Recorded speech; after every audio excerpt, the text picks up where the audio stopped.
चलिए स्टार्ट करते हैं।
चलो तो लास्ट क्लास तक हमने object, class, composition, aggregation, inheritance और इनकैप्सुलेशन, ये कुछ टॉपिक्स थे जो हमने पढ़ लिए थे।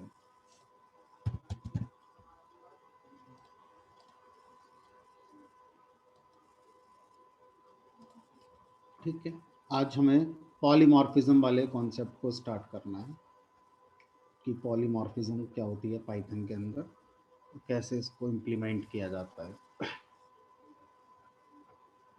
तो पॉलीमॉर्फिज्म का जो कॉन्सेप्ट है ये बेसिकली लैंग्वेज टू लैंग्वेज बहुत ज़्यादा वेरी करता है। ठीक है, तो इसको समझते हैं। तो अगर हम पॉलीमॉर्फिज्म टर्म को दो हिस्से में तोड़ दें तो एक पॉली टर्म होता है और एक मॉर्फिज्म टर्म होता है। पॉली पॉली वर्ड को आप आई थिंक जानते हैं, जैसे आपसे मैं कहूँ रेक्टेंगल, ट्राइंगल, है ना। इसी तरह से पॉलीगन, तो पॉलीगन आपने कभी सुना होगा, बहुभुज जिसकी बहुत सारी भुजाएं हो, पॉलीगन। पॉली बैग, है ना, ऐसा बैग जिसमें बहुत सारा सामान आ जाए, है ना। तो पॉली जो साइंस है ये कई बार आपने अपनी लाइफ में सुना है नॉन टेक्निकल वे में, और इसका मतलब होता है कि मैनी या मल्टीपल, ऐसा साइंस आता है ना, इसको बोलते हैं पॉली। और मॉर्फिज्म का मतलब होता है रोल्स या फॉर्म्स। तो जब बहुत सारे रोल्स या बहुत सारे फॉर्म्स होते हैं तो उसको पॉलीमॉर्फिज्म कहा जाता है। लेकिन किस चीज को लेकर आप इसे डिफाइन कर रहे हैं ये हमें समझना होगा। तो अगर आपसे कहा जाए कि रियल टाइम सिनेरियो में पॉलीमॉर्फिज्म क्या हो सकती है, तो रियल टाइम सिनेरियो के अंदर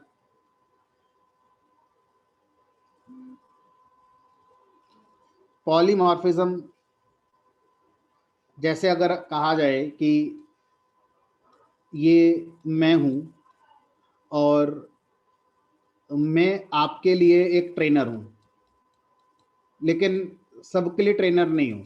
अगर मैं अपनी फैमिली में हूं तो किसी के लिए हस्बैंड हूं, किसी के लिए फादर हूं, किसी के लिए सन हूं। तो मेरे कई सारे रोल हैं।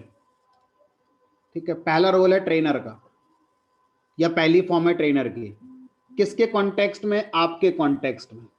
ठीक है, दूसरा हो सकता है हस्बैंड का रोल है मेरा, दूसरा फॉर्म है हस्बैंड की, मेरी वाइफ के रेस्पेक्ट में। ठीक है, इसी तरह से फादर हो सकते हैं, सन हो सकते हैं। तो मैं बोलूंगा कि मेरे अंदर पॉलीमॉर्फिज्म का फीचर है, क्योंकि मैं कई रोल प्ले कर रहा हूं। ठीक है, तो आप भी कई रोल प्ले कर रहे हैं। तो जब भी ऐसा कुछ नजर आए तो हम बोलेंगे भाई कि इस एंटिटी के अंदर पॉलीमॉर्फिज्म का फीचर है। ठीक, ये तो हो गया भाई रियल लाइफ में। अगर हम देखें तो और भी ढेरों एग्जाम्पल हैं जो रियल लाइफ में आपको पॉलीमॉर्फिज्म के मिल जाएंगे। ठीक है, तो टेक्निकली डिस्कस करते हैं, ज़्यादा बेटर रहेगा क्योंकि लंबा टॉपिक है। और लगता है पूरी क्लास ना लग जाए इसमें, तो टेक्निकली डिस्कस करते हैं कि ये क्या है हमारा। तो अगर हम पाइथन प्रोग्रामिंग लैंग्वेज की बात करें, तो पाइथन प्रोग्रामिंग लैंग्वेज में किसी भी एंटिटी के जब कई सारे फॉर्म होते हैं या कई सारे रोल होते हैं, तो हम बोलते हैं कि उस एंटिटी के अंदर पॉलीमॉर्फिज्म का फीचर है।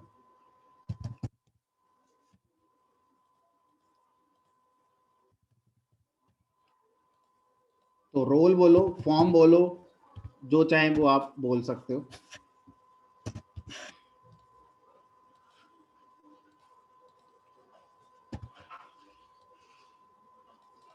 ठीक है, तो और भी हो सकते हैं, ऐसा नहीं है कि 3 रोल ही हैं, रोल 1, रोल 2, रोल 3, और भी हो सकते हैं। जब किसी एक एंटिटी के अंदर कई सारे फॉर्म्स, कई सारे रोल्स होते हैं, तो हम बोलते हैं उस एंटिटी के अंदर पॉलीमॉर्फिज्म का फीचर है। अब प्रॉब्लम क्या आती है कि कौन सी प्रोग्रामिंग लैंग्वेज आप पढ़ रहे हैं। अगर आप सी प्लस प्लस पढ़ते हैं, तो सी प्लस प्लस ने इस एंटिटी को फंक्शन बोला है। ध्यान से समझेंगे अब, C plus plus programming language में इस एंटिटी का मतलब होता है फंक्शन। जब किसी एक फंक्शन की एक से ज़्यादा फॉर्म होती हैं, तो हम क्या बोलते हैं कि उस फंक्शन के अंदर पॉलीमॉर्फिज्म का कॉन्सेप्ट है। ठीक है, और अगर हम जावा लैंग्वेज की बात करते हैं, तो जावा लैंग्वेज के अंदर इस एंटिटी को उन्होंने ऑब्जेक्ट नाम दिया है, कि अगर किसी ऑब्जेक्ट की एक से ज़्यादा फॉर्म है या कोई भी ऑब्जेक्ट एक से ज़्यादा ऑब्जेक्ट का रोल प्ले कर सकता है, तो हम क्या बोलेंगे, वो उस ऑब्जेक्ट के अंदर पॉलीमॉर्फिज्म का फीचर है। ठीक है, तो सी प्लस प्लस ने फंक्शन पे पॉलीमॉर्फिज्म डिफाइन करी हुई है, जावा ने पॉलीमॉर्फिज्म को ऑब्जेक्ट पे डिफाइन किया हुआ है कि एक ऑब्जेक्ट एक से ज्यादा ऑब्जेक्ट का रोल प्ले कर सकता है, तो हम बोलेंगे कि उस ऑब्जेक्ट के अंदर पॉलीमॉर्फिज्म है। ठीक है, अब जब हम पाइथन प्रोग्रामिंग लैंग्वेज की बात करते हैं, तो पाइथन प्रोग्रामिंग लैंग्वेज ने इस पॉलीमॉर्फिज्म को कई तरह से इंप्लीमेंट किया हुआ है। पाइथन प्रोग्रामिंग लैंग्वेज में ये जो एंटिटी है, इस एंटिटी को आप एक वेरिएबल भी कह सकते हैं, कि वेरिएबल के साथ पॉलीमॉर्फिज्म। आप इसको किसी मेथड के साथ इंप्लीमेंट कर सकते हैं, मेथड के साथ पॉलीमॉर्फिज्म। आप इसको ऑपरेटर के साथ भी इंप्लीमेंट कर सकते हैं, कि एक ऑपरेटर के एक से ज्यादा रोल है, तो क्या कहलाएगा, ऑपरेटर के साथ पॉलीमॉर्फिज्म। और भी हैं, तो पाइथन में कई सारी चीजों को कई तरह से यूज किया गया है। तो हर उस चीज को क्या बोला जा रहा है कि इसके अंदर पॉलीमॉर्फिज्म का फीचर है। एक एक करके मैं शुरू करूंगा पढ़ाना आपके लिए। ठीक है, तो अगर शुरू करें यहां से वेरिएबल से, तो ये वेरिएबल क्या कहना चाह रहा है कि मान लीजिए आपने पाइथन के अंदर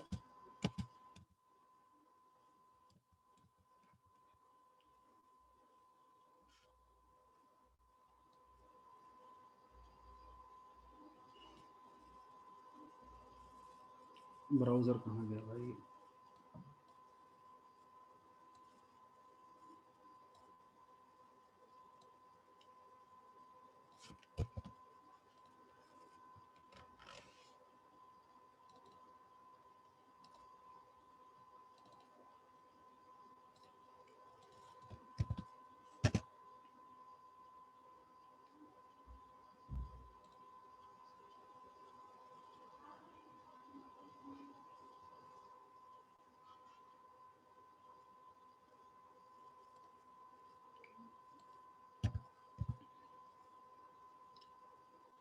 क्लास में एक कैंडिडेट हैं शांति त्यागी, एक बार अनम्यूट करेंगे अपने आप को।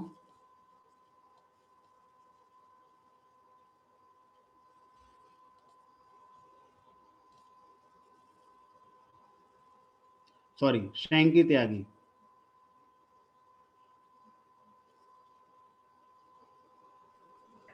सर वो शायद मेरी दूसरी आईडी से हो गया होगा। रवि त्यागी हूँ मैं। एग्जिट कर दीजिए इससे फिर। ठीक है, मैं इसको एक्सेप्ट करके दूसरी से कर लेता हूँ एक बार।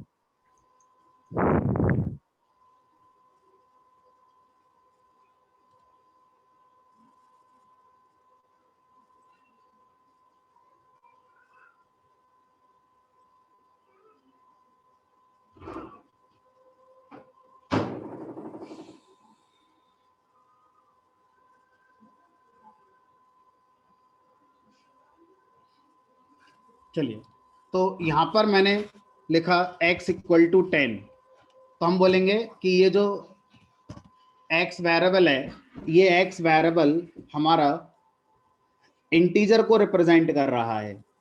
अगर मैं यहाँ पर इस x वेरिएबल में स्ट्रिंग लिख दूं हेलो, तो अब इसका दूसरा रोल हो गया। पहला रोल क्या था, इस पॉइंट तक x हमारा इंटीजर को रिप्रेजेंट कर रहा था, लेकिन अगले पॉइंट पर ये हमारा किसको रिप्रेजेंट करने लगा, स्ट्रिंग को रिप्रेजेंट करने लगा। तो इसमें कौन सी बड़ी बात है, तो बड़ा छोटा ही कॉन्सेप्ट है। हमने कहा छोटे कॉन्सेप्ट में हम ढूंढना है पॉलीमॉर्फिज्म।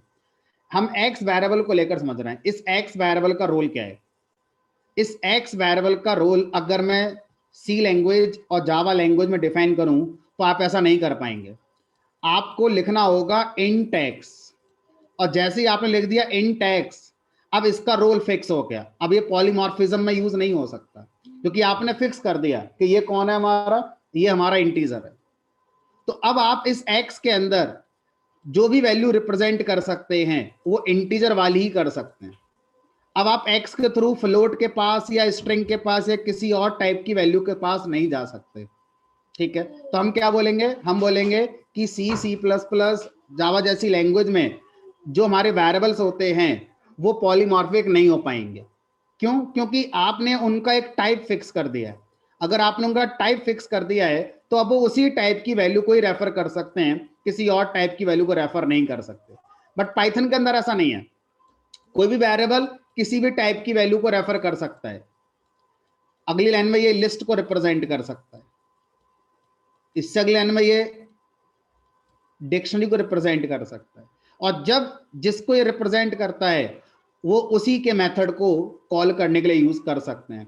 एक्स के ऊपर मैं अपेंड मेथड कॉल कर सकता हूं अगर एक्स लिस्ट को रेफर कर रहा है। अगले लाइन पर अगर एक्स डिक्शनरी को रेफर करने लगा तो मैं एक्स के ऊपर वो सारे मेथड कॉल कर पाऊंगा जो मेरी डिक्शनरी के अंदर यहां पर आते हैं। तो सबसे सिंपलेस्ट फॉर्म जो पॉलीमॉर्फिज्म के हम देख पा रहे हैं वो है हमारे वेरिएबल के साथ। एक वेरिएबल के लिए आप पॉलीमॉर्फिज्म के कॉन्सेप्ट को समझ सकते हैं, बट इस पर ज्यादा हैवीली फोकस नहीं किया गया। मतलब ठीक है, ये एक मल्टीपल फॉर्म्स को रिप्रेजेंट करना, ठीक है, एक कॉन्सेप्ट बन गया, लेकिन इस पर ज्यादा फोकस नहीं किया गया। ज्यादातर ऑथर्स इसको फोकस नहीं करते हैं। तो फिर ज्यादातर ऑथर्स किसको फोकस करते हैं उसकी बात करते हैं। तो ज्यादा बार जो फोकस किया गया है पॉलीमॉर्फिज्म में वो इस बात को लेकर किया गया है कि आप किसी क्लास को बनाइए और उस क्लास के अंदर कोई मेथड लिखिए और इसकी कोई चाइल्ड क्लास बनाइए और इस चाइल्ड क्लास से कहिए कि अपने पेरेंट के मेथड को उसी नाम से दोबारा डिफाइन कर दे। तो जब आप यहां पर इस एम मेथड की दो फॉर्म रख रहे हैं, एक फॉर्म पेरेंट में है और एक फॉर्म चाइल्ड के अंदर रखते हैं, तो ज्यादातर ऑथर्स पॉलीमॉर्फिज्म इसको हमारा फोकस करके समझाते हैं कि भाई ये जो टॉपिक है ये पॉलीमॉर्फिज्म होता है। यहां पर वेरिएबल की मल्टीपल फॉर्म नहीं है, हमारा जो मेथड है इसकी मल्टीपल फॉर्म्स हैं। एक फॉर्म पेरेंट के पास है और एक फॉर्म हमारी कहां पर है, चाइल्ड के पास है। तो ये कॉन्सेप्ट भी क्या कहलाता है, हमारा पॉलीमॉर्फिज्म कहलाएगा। किस मेथड के रेस्पेक्ट में, ये जो एम मेथड है इस मेथड के रेस्पेक्ट में क्या बोलेंगे, यहां पर हम इसको पॉलीमॉर्फिज्म बोलेंगे। अब इसी को हम एक टेक्निकल नाम से भी जानते हैं और उसका नाम क्या है, मेथड ओवरराइडिंग। Method overriding. तो मेथड ओवरराइडिंग एक तरीका है पॉलीमॉर्फिज्म को समझने का। सर हम ओवरलोडिंग होता है, आई थिंक ओवरराइडिंग तो डिफरेंट होता है। यस सर, मेथड ओवरलोडिंग कहते हैं पॉलीमॉर्फिज्म दोनों को। होते हैं। ओवरलोडिंग दूसरी चीज होती है, ओवरराइडिंग दूसरी चीज होती है। चलिए, तो अगर हम बात करते हैं पॉलीमॉर्फिज्म की, तो पॉलीमॉर्फिज्म में हम पाइथन के अंदर जब पॉलीमॉर्फिज्म को पढ़ेंगे तो वो पॉलीमॉर्फिज्म में पहला मैंने आपको बताया कि किसी वेरिएबल को लेकर आप पॉलीमॉर्फिज्म कर सकते हैं। और कैसे दिखाएंगे कि जब एक वेरिएबल किसी एक टाइप की वैल्यू को रेफर कर रहा था, वही वेरिएबल अब दूसरी टाइप की वैल्यू को रेफर कर सकता है। तो ये भी हमारा क्या कहलाता है, एक पॉलीमॉर्फिज्म कहलाता है, पॉलीमॉर्फिज्म विद रेफरेंस वेरिएबल। और जब हम इनहेरिटेंस करते हैं और इनहेरिटेंस में कोई भी क्लास बनाते हैं और उस क्लास के अंदर कोई मेथड बनाते हैं और उसकी चाइल्ड क्लास बनाते हैं और उसी नाम का मेथड चाइल्ड क्लास में दोबारा डिफाइन करते हैं, तो इस कॉन्सेप्ट को भी पॉलीमॉर्फिज्म कहा जाता है और इसका अपना एक नाम होता है मेथड ओवरराइडिंग। तो मेथड ओवरराइडिंग का मतलब होता है redefining a method of parent class in its child class. तो मेथड ओवरराइडिंग का मतलब होता है कि आपने पेरेंट क्लास के किसी मेथड को चाइल्ड क्लास में दोबारा डिफाइन कर दिया, that is known as overriding. Fine, अब इसको कोड के थ्रू समझने की कोशिश करते हैं। तो मैंने यहाँ पर एक क्लास बनाई और क्लास का नाम कर दिया ए, और इस क्लास के अंदर मैंने एक मेथड बनाया, किसी भी नाम से बना लेते हैं, लाइक एम नाम से एक मेथड बना दिया और यहाँ पर मैंने लिख दिया प्रिंट एम इन ए। अब अगर मैं इसकी चाइल्ड क्लास बनाता हूँ, बी की चाइल्ड, ए की चाइल्ड बनाई मैंने बी। अगर मैं बी क्लास में कोई मेथड डिफाइन ना करूं और बी क्लास का बनाऊं ऑब्जेक्ट, और इस ऑब्जेक्ट पर अगर मैं मेथड कॉल करता हूं, मान लीजिए एम, तो ये मेथड एमआरओ टेक्निक का यूज करते हुए इस मेथड एम की इंप्लीमेंटेशन लेकर आएगा। और एमआरओ टेक्निक कहती है तो किसी भी मेथड को जब किसी ऑब्जेक्ट पे कॉल करते हैं तो पहले उसी क्लास में सर्च किया जाता है जिस क्लास में वो हमारा जिस क्लास का वो ऑब्जेक्ट है। तो जो ओबीजे ऑब्जेक्ट है वो बी क्लास का है, तो बी क्लास के अंदर इस एम मेथड को सर्च किया गया, नहीं मिला। फिर उसकी पेरेंट क्लास में देखा गया, पेरेंट क्लास के अंदर एम मेथड मिल गया और इसका आउटपुट आ गया एम इन ए। अब अगर बी क्लास चाहे तो इस मेथड को रीडिफाइन कर सकती है, और जब इस मेथड को रीडिफाइन करा जाता है बी क्लास में, तो यहाँ पर इसको हम मान लीजिए मेथड में बॉडी दे देते हैं एम इन बी। तो अब हमारा जब बी क्लास का ऑब्जेक्ट बनेगा और उस पर एम मेथड कॉल किया जाएगा, तो इस मेथड पर एमआरओ टेक्निक लगेगी और उसके अकॉर्डिंग पहले बी क्लास का एम मेथड आइडेंटिफाई हो जाएगा और हमारा आउटपुट आ जाएगा एम इन बी। इसी को हम लोग क्या बोलते हैं, हम लोग बोलते हैं मेथड ओवरराइडिंग। पेरेंट क्लास के मेथड को ओवरराइड कर दिया, ठीक है। अब आप बोलेंगे कि सर मेथड ओवरराइडिंग की क्या जरूरत है, अगर हम पॉलीमॉर्फिज्म से हटकर इस मेथड ओवरराइडिंग को इंडिपेंडेंटली समझें। ठीक है, समझ में आ रहा है। इस एम मेथड की दो फॉर्म है, एक पेरेंट के पास है। सर हाँ जी बोलिए। सर कितने टाइप के मेथड ओवरराइडिंग होते हैं? मेथड ओवरराइडिंग तो सर एक ही टाइप की होती है, इनहेरिटेंस में ही होती है, और तो कोई मेथड ओवरराइडिंग नहीं होगी। Okay sir. चलिए, तो यहाँ पर हमने इस मेथड को क्लास ए में बनाया और क्लास बी के अंदर सेम मेथड को दोबारा डिफाइन कर दिया है, और इस कॉन्सेप्ट को आपको बोल रहे हैं मेथड ओवरराइडिंग। अब मैंने क्वेश्चन ये कहा कि सर मेथड ओवरराइडिंग की जरूरत क्या है, आप मेथड ओवरराइडिंग क्यों करते हैं, तो उसको ध्यान से समझेंगे कि मेथड ओवरराइडिंग की क्या जरूरत होती है हमारे लिए। मान लीजिए ये आप हैं, ठीक है, और ये आपके पेरेंट, मान लीजिए ये आप हैं और ये आपके पेरेंट। आपके पेरेंट्स पढ़ाई करते थे, स्टडी नाम का मेथड उनके अंदर है। अब आप चाइल्ड हैं उनके, तो फिर यही मेथड आपके अंदर इनहेरिट होगा, आप इस मेथड को यूज कर सकते हैं अपने अंदर। लेकिन आपको लगा कि जिस समय आपके पेरेंट्स पढ़ाई करते थे उस समय यूट्यूब नहीं था, जूम नहीं था, गूगल सर्च नहीं था, आज ये सारी चीजें अवेलेबल हैं। तो अगर आप स्टडी मेथड वही यूज करते हैं जो आपके पेरेंट्स यूज करते थे, तो शायद आप पीछे रह जाएंगे बहुत।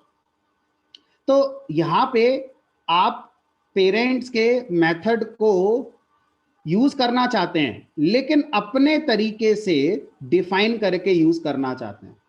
आप पेरेंट का जो मेथड है वो चाहते हैं, आप पढ़ाई करेंगे, स्टडी करेंगे, लेकिन आप अपने तरीके से पढ़ना चाहते हैं, क्योंकि आज के जमाने में पढ़ाई का तरीका अलग है और पेरेंट्स जब आपके पढ़ते थे उस समय तरीका अलग था। उस समय जो बेस्ट वे रहा होगा वो उन्होंने फॉलो किया होगा, लेकिन वो आज के टाइम पर बेस्ट वे नहीं है। तो आप क्या करेंगे फिर? आप अगर वही स्टडी तरीका यूज करेंगे तो आप पीछे रह जाएंगे। तो आपने क्या करा, स्टडी को अपने अकॉर्डिंग दोबारा डिफाइन किया और आज के टाइम के अकॉर्डिंग आपने इसकी इंप्लीमेंटेशन दे दी। तो यही चीज प्रोग्रामिंग लैंग्वेज में क्या कहलाई? Method overriding. पेरेंट कोई भी काम किया करते थे, उसी काम को आप भी करना चाहते हैं, लेकिन आप अपने तरीके से करना चाहते हैं। आपको लगता है कि मैं इस काम को और अच्छे तरीके से कर सकता हूं। पेरेंट के टाइम पर यह काम उतने अच्छे से नहीं हो रहा है आज के टाइम के अकॉर्डिंग, तो आप पेरेंट के मेथड को अपने अकॉर्डिंग डिफाइन कर सकते हैं। That is the concept of method overriding. समय के साथ चेंज होना। अगर आप समय के साथ चेंज नहीं होंगे, काम करने के तरीके को समय के साथ नहीं बदलेंगे, तो आप पीछे रह जाएंगे। मेथड ओवरराइडिंग उसी बात को फोकस करता है, काम करने के तरीके को समय के साथ बदलिए। तो यहां पर क्या और ऐड कर दिया गया? काम करने के तरीके को आपकी अगली जनरेशन बदल सकती है, उसकी अगली जनरेशन अपने तरीके से उस काम को कर सकती है जो पेरेंट से चलता आ रहा था। इसी चीज को टेक्निकल शब्दों में क्या बोला जाता है? मेथड ओवरराइडिंग कहा जाता है। अगर आपसे कहा जाए कि ये सचिन तेंदुलकर है और ये अर्जुन तेंदुलकर है, ये पेरेंट है, ये चाइल्ड है। अब सचिन तेंदुलकर क्रिकेटर है, इनके अंदर एक मेथड है प्ले, ये खेलते हैं और ये बहुत बढ़िया बैट्समैन है, दुनिया के नंबर 1 बैट्समैन ये कहे जाते हैं। अब अर्जुन तेंदुलकर बने, चाइल्ड है इनके, ये भी खेलते हैं, लेकिन ये कह रहे हैं कि मेरे जो फादर हैं वो बैट्समैन की तरह खेलते हैं, मैं बॉलर की तरह खेलूंगा। तो मुझे पेरेंट वाला प्ले चाहिए, मैं भी खेलूंगा, लेकिन मैं अपने तरीके से खेलूंगा। तो अर्जुन तेंदुलकर ने क्या करा? प्ले मेथड को ओवरराइड कर दिया और क्या बन गया? ये बॉलर बन गया और काम चलाऊ बैट्समैन। जबकि यहां पर क्या है? ये बैट्समैन है, काम चलाऊ बॉलर। जबकि इसके चाइल्ड ने क्या करा? इस तरीके को बदल दिया, अपने तरीके से उसने प्ले को रीडिफाइन करा, यानी कि ओवरराइडिंग कर दी। तो रियल लाइफ में ढेरों ऐसे एग्जाम्पल मिल जाएंगे जहां पर कोई भी काम पेरेंट किया करते थे, हम भी उसी काम को करेंगे, हम नहीं काम को छोड़ेंगे, लेकिन हम अपने तरीके से काम करेंगे। आज के टाइम, क्योंकि आप चाइल्ड हो तो आप नए टाइम पर बने होगे, पेरेंट पहले के टाइम पे एग्जिस्ट करता होगा, वो एग्जिस्टिंग एंटिटी हो गई, आप नई एंटिटी क्रिएट कर रहे हो चाइल्ड के लिए। तो आज के अकॉर्डिंग आप क्या कर सकते हैं? ओवरराइड कर सकते हैं। तो ये कॉन्सेप्ट हमारा मेथड ओवरराइडिंग, ठीक है। अब एक और एग्जांपल मेथड ओवरराइडिंग का, जो फ्रॉम डे 1 आप करते चले आ रहे हो, जाने अनजाने में करते चले आ रहे हो। मैंने एक क्लास बनाई और इस क्लास का नाम कर दिया स्टूडेंट। अब मुझे इस स्टूडेंट क्लास के ऑब्जेक्ट को इनिशियलाइज करना है, ध्यान से सुनिएगा। मैंने एक क्लास बनाई, क्लास का नाम है स्टूडेंट। अब मैं इस स्टूडेंट क्लास के ऑब्जेक्ट को इनिशियलाइज करना चाहता हूं। ऐसा करने के लिए मुझे कंस्ट्रक्टर की नीड पड़ेगी। फिर मेरे दिमाग में आया कि यार मेरी क्लास की पेरेंट क्लास ऑब्जेक्ट क्लास होती है और ऑब्जेक्ट क्लास के अंदर ऑलरेडी कंस्ट्रक्टर होता है, इनिट मेथड ऑलरेडी होता है। अब आप जब चाइल्ड क्लास बना रहे हैं तो आप डिसाइड करिए कि आपको पसंद है वो मेथड, जो कंस्ट्रक्टर ऑब्जेक्ट क्लास के अंदर अवेलेबल है, क्या वो आपकी रिक्वायरमेंट में सुटेबल है? अगर सुटेबल है तो आप उसको यहां मत लिखिए, पेरेंट क्लास से जो इनहेरिट होकर आ रहा है वही यूज कर लीजिए। और आपको लगता है नहीं, मैं अपने हिसाब से अपने ऑब्जेक्ट को इनिशियलाइज करूंगा, जो ऑब्जेक्ट क्लास के अंदर कंस्ट्रक्टर है वो मेरे लिए सुटेबल नहीं है, तो क्या करोगे? आप कंस्ट्रक्टर को लिखोगे अपने हिसाब से यहां पर, जब आप कंस्ट्रक्टर को अपने हिसाब से लिख रहे हो तो आप इसको इंप्लीमेंट कर सकते हो। मान लो स्टूडेंट का आपको रोल नंबर देना है, उसका नेम देना है, तो आप यहाँ दे सकते हो। आपने स्टूडेंट ऑब्जेक्ट इनिशियलाइज कर दिया, नेम आप इसके अंदर इनिशियलाइज कर देना है रोल नंबर के लिए आर से। तो ये आप क्या कर रहे हैं, आप कंस्ट्रक्टर को वास्तव में डिफाइन नहीं कर रहे हैं, वास्तव में आप कंस्ट्रक्टर को ओवरराइड कर रहे हैं, क्योंकि ऑलरेडी ये कंस्ट्रक्टर आपके स्टूडेंट के पेरेंट क्लास से आपको दिया जा रहा था, लेकिन आपको पसंद नहीं आया। क्योंकि आपको पसंद इसलिए नहीं आया क्योंकि आपकी रिक्वायरमेंट वो बेस्ट सुटेबल नहीं है। आप अपने अकॉर्डिंग उस कंस्ट्रक्टर को लिखना चाहते हैं, तो क्या तरीका दिया गया, ओवरराइडिंग। फिर सुन लीजिए, चाइल्ड को पेरेंट के किसी मेथड को एज इट इज यूज करना है, इनहेरिटेंस करो, यूज कर लो। चाइल्ड को पेरेंट के किसी मेथड को अपने हिसाब से डिफाइन करके फिर यूज करना है, ओवरराइडिंग करो, उसे यूज करो।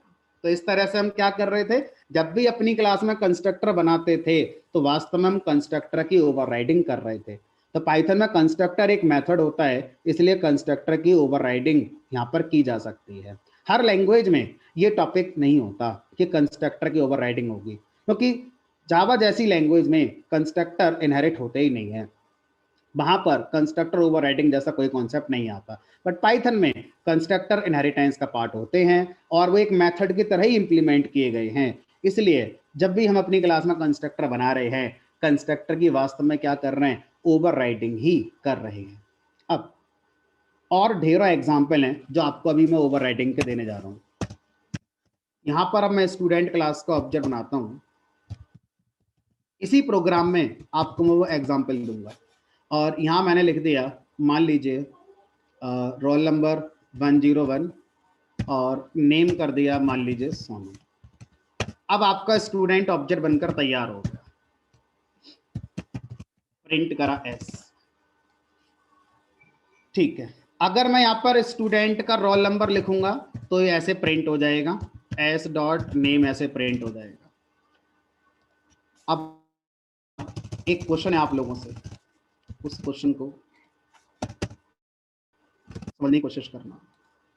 अगर आपसे कहा जाए कि ये L इक्वल टू, मैंने एक लिस्ट बना दी और मैं प्रिंट कर रहा हूं L, तो जिस तरह से S यहाँ पर स्टूडेंट ऑब्जेक्ट को रेफर कर रहा है और जब हम S को प्रिंट कराते हैं तो वो स्टूडेंट ऑब्जेक्ट का मेमोरी एड्रेस प्रिंट कर देता है हेक्साडेसिमल में। तो ऐसा लिस्ट में तो नहीं होता।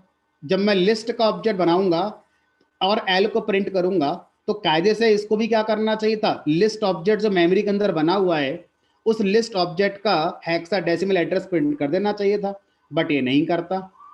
जबकि मेरे वाली क्लास के ऑब्जेक्ट को जब मैं प्रिंट करूंगा तो वो ऐसे करेगा, लिस्ट टपल सेट। सोचो, ऐसे तो आप लिखोगे i इक्वल टू 10, तो वास्तव में यहाँ पर 10 एक ऑब्जेक्ट है इंट क्लास का, i उसका एक रेफरेंस वेरिएबल है। और जब आप यहाँ पर प्रिंट ऑफ i करेंगे तो कायदे में तो यहाँ भी यही होना चाहिए कि आपको इंट ऑब्जेक्ट का जो मेमोरी एड्रेस है, जैसे स्टूडेंट ऑब्जेक्ट का मेमोरी एड्रेस प्रिंट हुआ है, यहाँ भी ऐसे ही होना चाहिए था। यहाँ तो ऐसा नहीं होता, क्यों? तो जब आप किसी भी क्लास के ऑब्जेक्ट को प्रिंट करते हैं, ध्यान से समझिएगा, जब आप किसी भी क्लास के ऑब्जेक्ट को प्रिंट करते हैं तो इंटरनली उस मेथड, इस ऑब्जेक्ट पर एक मेथड कॉल होता है जिसका नाम है underscore underscore str underscore underscore, जो जावा से बिलोंग करते हैं उनके लिए टू स्ट्रिंग। तो जब भी आप किसी भी ऑब्जेक्ट को प्रिंट करेंगे उस ऑब्जेक्ट पर underscore underscore str underscore underscore method execute होगा। दोनों का आउटपुट सेम आया है क्योंकि दोनों का मतलब एक ही है। अगर आप ऐसा नहीं करते हैं तो इंटरनली ऐसा किया जाएगा। ये किसी भी ऑब्जेक्ट को प्रिंट कराने पर होता है, आप यहां भी करोगे तब भी होगा, सेम आउटपुट आएगा। किसी भी ऑब्जेक्ट को जब आप प्रिंट कराते हैं तो इंटरनली उस पर स्पेशल मेथड कॉल किया जाता है जिसका नाम है str। अब लॉजिकल क्वेश्चन है, देखते हैं आप में से कौन आंसर दे पाएगा। तो जो आंसर समझ पाए अब आई है। म्यूट करके आप आंसर देना। मेरा कुछ कैमरा कह रहे थे आप? ओ कहीं भी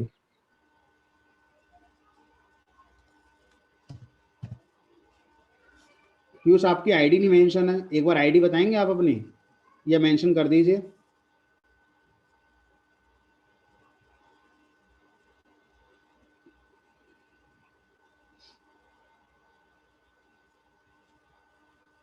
सर मैंने आईडी मेंशन कर रखी है उसमें, ग्रुप में। नहीं ग्रुप में नहीं, जो आपका जूम मीटिंग आप ज्वाइन करते हैं ना, तो आपका हाँ जी। डिस्प्ले नेम आता है जैसे बाकी लोगों का आ रहा है, तो आप तो डिस्प्ले आता है। नेम में अपना नाम, उसके आगे अपनी ड्यूकेट आईडी जो भी आपको मिली होगी वो मेंशन कर दिए। अच्छा, अंदर भी डालनी है सर? मैं भी आता हूँ। Okay sir. देखो बाकी लोगों ने मेंशन कर रखी होगी, उसी तरह से आप भी कर दीजिए।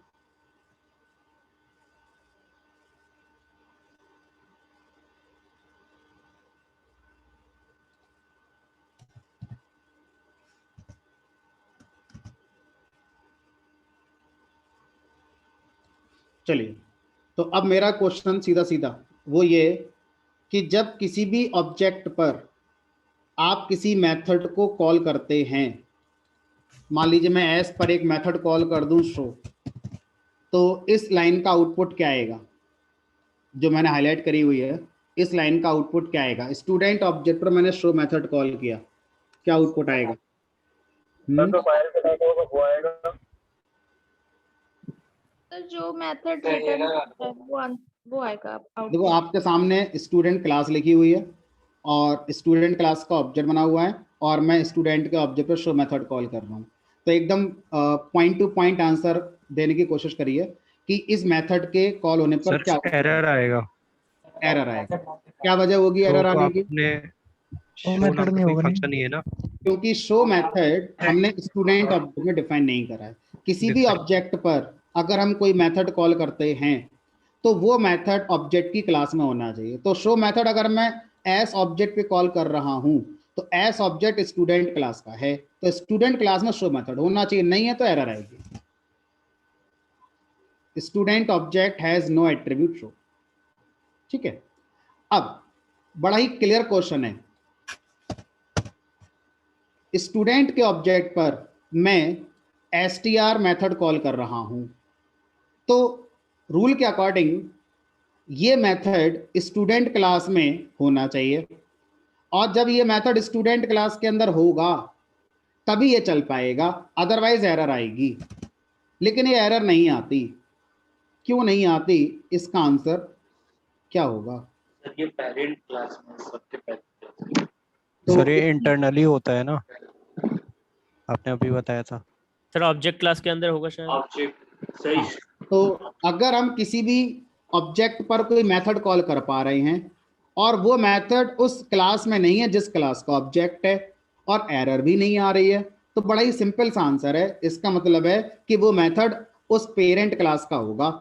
अब हम स्टूडेंट की पेरेंट क्लास देखें तो वो है ही नहीं कोई। तो हमने ये भी सीखा था कि पाइथन में हर क्लास की पेरेंट क्लास ऑब्जेक्ट होती है हमारी। तो इसका मतलब है कि ये जो str मेथड है ये कहाँ से आया होगा? हमारा ऑब्जेक्ट क्लास के अंदर से आया होगा, इसलिए ये हमारा चल रहा है। अब ये बताओ कि ये जो str मेथड है ये पाइथन के लॉजिकल आंसर है। ये जो str मेथड है ये पाइथन के मैं किन ऑब्जेक्ट्स पर कॉल कर सकता हूँ? String sir. फिर समझिए, ध्यान से समझिए, जल्दीबाजी मत करो, आप जानते हो आंसर ना, पेशेंस रखो थोड़ा। मैंने आपसे पूछा कि ये जो str मेथड है $_ str $_, ये एक मेथड का नाम है, ठीक है। इस मेथड को मैं पाइथन में किस किस क्लास के ऑब्जेक्ट पर कॉल कर सकता हूं? जैसे सर मैं हर क्लास के ऑब्जेक्ट बनाएंगे तो समझ में आया? क्लास जिसका देखो आप आंसर जानते थे, सिर्फ जल्दीबाजी में आप गलत कर रहे थे। ऐसा ही होता है इंटरव्यू में, है ना? तो इसका मतलब क्या हुआ कि ये जो मेथड है ये पाइथन में हर क्लास के ऑब्जेक्ट पर कॉल किया जा सकता है, क्योंकि ये मेथड ऑब्जेक्ट क्लास में रखा हुआ है। अगर ऑब्जेक्ट क्लास में रखा हुआ तो हर क्लास में जाएगा ही जाएगा, और हर क्लास में जाएगा तो फिर ये हर ऑब्जेक्ट पे कॉल हो जाएगा। अब क्वेश्चन ये आता है कि ये जो मेथड है ये करता क्या है? ये जो मेथड है ये करता क्या है?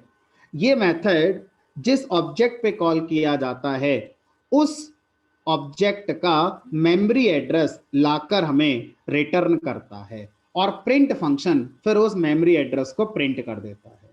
फिर सुनिए, ये मेथड क्या करता है, ये मेथड जिस ऑब्जेक्ट पे कॉल किया जाए, स्टूडेंट पे करें, एम्प्लॉय के ऑब्जेक्ट पे करें, किसी भी ऑब्जेक्ट पे कॉल करेंगे, तो जिस ऑब्जेक्ट पे कॉल करेंगे उस ऑब्जेक्ट का जो मेमोरी एड्रेस है वो हेक्साडेसिमल में लाकर हमें दे देता है। अब हम उसे चाहे तो एक वेरिएबल में स्टोर कर लें या सीधे उसे प्रिंट करा दें। ठीक है, अब मेरा अगला क्वेश्चन ये है कि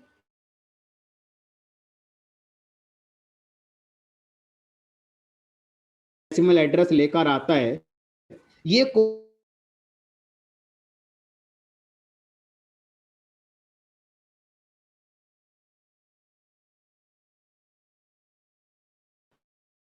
उस ऑब्जेक्ट क्लास के str मेथड के अंदर। ठीक है, अब अगर मैं अपनी क्लास में इस मेथड को अपने हिसाब से, क्योंकि देखो ऑब्जेक्ट क्लास ने अपने हिसाब से पहले से डिफाइन किया हुआ है कि ये ऑब्जेक्ट का एड्रेस प्रिंट करेगा, मैं अपनी क्लास के ऑब्जेक्ट के लिए इसका बिहेवियर बदलना चाहता हूं तो मैं इसको ओवरराइड कर सकता हूं। जब भी पेरेंट क्लास के किसी मेथड का बिहेवियर आपको पसंद ना आए, आप उसे अपने हिसाब से रीडिफाइन करना चाहें तो उसे हम क्या बोलते हैं, ओवरराइडिंग। तो यहां पर मैं क्या करने जा रहा हूं, इस str मेथड को अपने हिसाब से ओवरराइड करने जा रहा हूं। अब ये क्या रिटर्न करेगा आपको डिसाइड करना है, आप ऑथोराइज्ड हैं इस मेथड से रिटर्न करने के लिए। मान लीजिए मैंने यहां से रिटर्न कर दिया हेलो, तो जब हमारा स्टूडेंट के ऑब्जेक्ट पर ये मेथड कॉल किया जाएगा तो MRO चलेगा। MRO क्या बोलेगा, पहले इस ऑब्जेक्ट के अंदर इस मेथड को ढूंढा जाएगा, मिल गया, अब इसने जो रिटर्न किया वही यहां पर आएगा, वही प्रिंट हो जाएगा, प्रिंट हो गया। अगर मैं इसको हटा लूं तो पेरेंट वाला चलेगा, यानी कि मैं str मेथड को ओवरराइड कर रहा हूं। ठीक, अब सोचिए अगर मैं इस लाइन को कमेंट कर दूं और इस लाइन को प्रिंट एस कर दूं, तो अब इस लाइन से अभी आउटपुट आ रहा था ऑब्जेक्ट का हेक्सा कोड, लेकिन अब आउटपुट क्या आ रहा है, हेलो। इट मींस कि जब भी मैं ऑब्जेक्ट को प्रिंट करता हूं, बिहाइंड द सीन उस ऑब्जेक्ट पर str मेथड कॉल होता है, अंडरस्कोर अंडरस्कोर str अंडरस्कोर ये मेथड कॉल होता है। आप करें या ना करें उससे फर्क नहीं पड़ता। ठीक है, तो अब ये बताइए कि मैं अपनी क्लास में जब str मेथड को डिफाइन करूंगा, थोड़ा सा और इसको अच्छे से मैं करता हूं, मैंने दो ऑब्जेक्ट बनाए S1 और S2 और यहां लिख दिया मोनू और यहां लिख दिया 102, ये S1 और S2। तो अब S1 को प्रिंट कराएंगे तो क्या आउटपुट आएगा और S2 को प्रिंट कराएंगे तो क्या आउटपुट आएगा, सेम आउटपुट आएगा, अलग अलग आएगा, सेम आएगा सर, सेम ही आएगा सर। फाइन। अब मेरे क्वेश्चन का लॉजिकल आंसर देना, और आप इस आंसर को जानते हैं, सिर्फ आप जल्दीबाजी करेंगे तभी गलत आंसर दे सकते हैं, अदरवाइज आपको आंसर पता है। जब मैं लिस्ट के ऑब्जेक्ट को प्रिंट करूंगा या इंटीजर के ऑब्जेक्ट को प्रिंट करूंगा तो str मेथड इस पे भी चला होगा इंटरनली, अंडरस्कोर अंडरस्कोर str, यहां भी चला होगा, यहां भी चला होगा, लेकिन इनका जो आउटपुट आया ये ऐसा आया, इंटीजर के ऑब्जेक्ट को प्रिंट कराया तो आउटपुट ऐसा आया। वजह बता सकते हो क्या वजह रही होगी एड्रेस प्रिंट ना होने की? Yes sir. हाँ सर बताइए। उन्होंने str फंक्शन को ओवरराइड करके उन्होंने का नाम बताओ, उन्होंने का नाम बताओ। पाइथन के डेवलपर्स ने, पाइथन के डेवलपर्स ने कहां पर ओवरराइट कहां किया जाता है किसी भी चीज को? लिस्ट क्लास के अंदर। एग्जैक्टली, तो पॉइंट की बात है कि लिस्ट क्लास के अंदर जब पाइथन के कोड लिखे जा रहे होंगे तो लिस्ट क्लास की पेरेंट तो ऑब्जेक्ट है, लेकिन उन्होंने क्या करा होगा, लिस्ट क्लास के अंदर अंडरस्कोर अंडरस्कोर str मेथड को ओवरराइड किया हुआ है। इसी तरह से int class, float class, string class, tuple class, set class, frozen set, dict class, इन सारी क्लासेस के अंदर ये वाला जो मेथड है underscore underscore str underscore underscore override करके दिया गया। इसीलिए जब भी हम इन क्लासेस के ऑब्जेक्ट को प्रिंट कराते हैं इंटरनली str मेथड कॉल होता है, लेकिन वो ऑब्जेक्ट क्लास तक बात पहुंचती नहीं है क्योंकि इन लोगों ने अपने अपने हिसाब से ओवरराइड कर दिया है। तो मैं आपको ओवरराइडिंग पढ़ा रहा हूं। जब कभी चाइल्ड को लगे कि जो काम पेरेंट कर रहा है वो मेरे लिए सही नहीं है तो चाइल्ड क्या करेगा, उसको ओवरराइड करेगा, अपने हिसाब से ओवरराइड कर रहा है। ढेरों चीजें पाइथन में जाने अनजाने में हम लोग यूज करते आ रहे हैं फ्रॉम डे वन, ओवरराइडिंग के कॉन्सेप्ट का यूज करती हैं, उनमें से एक यही हो गया। लेकिन अब यहां पर जो इंटरेस्टिंग पॉइंट है वो ये, क्योंकि अभी मैं वहां तक नहीं पहुंचा हूं जहां तक मुझे आपको पहुंचाना है। मान लीजिए दो लिस्ट है मेरे पास, ठीक है, एक है L1 और एक है L2। अब मुझे ये बताओ कि जब L1 प्रिंट होता है तो आउटपुट आता है 1020, और जब L2 प्रिंट होता है तो आउटपुट आता है 2030। ये तो समझ में आ गया कि लिस्ट क्लास के अंदर str मेथड ओवरराइड किया गया है, अंडरस्कोर अंडरस्कोर str वाला ओवरराइड किया गया है। लेकिन हम ये समझने की कोशिश करते हैं कि उसके अंदर लिखा क्या गया होगा, क्योंकि हमने जब ओवरराइड किया है तो हम अपने स्टूडेंट क्लास के किसी भी ऑब्जेक्ट को प्रिंट करें, जो हमने कर दिया है वही आउटपुट में रिटर्न होकर आ रहा है। लेकिन इन लोगों ने कैसे करा है कि L1 को करा रहे हैं तो L1 के हिसाब से आउटपुट दे रहा है, L2 को कर रहा है तो L2 के हिसाब से आउटपुट दे रहा है। अब str मेथड को एक ही बार ओवरराइड किया होगा, दो बार तो करा नहीं होगा, लिस्ट क्लास एक ही है पाइथन में। तो जो लिस्ट के अंदर आपके डेटा है उस डेटा के अकॉर्डिंग str मेथड को लिखा गया होगा। तो क्या मैं लिख सकता हूं, मैं यही चाहता हूं कि मेरा जो str मेथड है ये मेरे स्टूडेंट ऑब्जेक्ट में जो नेम है और जो रोल नंबर है उसके हिसाब से वैल्यू रिटर्न करे। हमने कहा कराओ, तो यहां पर हम f स्ट्रिंग यूज कर सकते हैं, कल ही किसी ने पूछा था कल परसों, उसका इस्तेमाल करते हैं। यहां से मैंने क्या करा, मैंने यहां से रिटर्न करा दिया self dot roll number comma self dot name. तो जिस ऑब्जेक्ट पर ये हमारा str कॉल होगा वो ऑब्जेक्ट सेल्फ में आ गया, उस ऑब्जेक्ट का रोल नंबर और उस ऑब्जेक्ट का नेम हमारा कॉमा लगा के रिटर्न कर देगा। तो जिस ऑब्जेक्ट को प्रिंट कराओगे उस ऑब्जेक्ट का डिटेल मेरे पास आसानी से आ जाएगा। तो सीधे सीधे ऑब्जेक्ट को प्रिंट कराकर आप एक स्ट्रिंग रिप्रेजेंटेशन अपने ऑब्जेक्ट का ले सकते हैं। It is possible just because of overriding concept. तो यहां पर हम क्या कर सकते हैं, str जो मेथड है double underscore str double underscore, इसको ओवरराइड यहां पर करते हैं। फाइन, चलिए, तो ये कहानी हो जाती है हमारे ओवरराइडिंग की। लेकिन आदि अब इसका दूसरा पहलू क्या है, ओवरराइडिंग का दूसरा पहलू क्या है कि क्या चाइल्ड अपने अंदर से पेरेंट क्लास का डेफिनेशन भी यूज कर पाएगा अगर करना चाहें तो। फॉर एग्जांपल मैंने वही क्लास जो ए और बी चल रही थी उससे समझते हैं। तो यहां पर इसको मैंने कॉपी करा और यहां लिख दिया ए बी। अब यहां पर क्या है कि पेरेंट वाला खत्म ही हो गया, पेरेंट वाला एकदम खत्म हो गया, रिप्लेस काइंड ऑफ हो गया। तो ये रिप्लेस कहना सही है, ओवरराइड कहना सही है? हमने कहा ओवरराइड शब्द यूज करेंगे। क्यों करेंगे? क्योंकि ओवरराइडिंग में पेरेंट का एक्सेस अभी भी किया जा सकता है। कैसे करेंगे वो समझते हैं।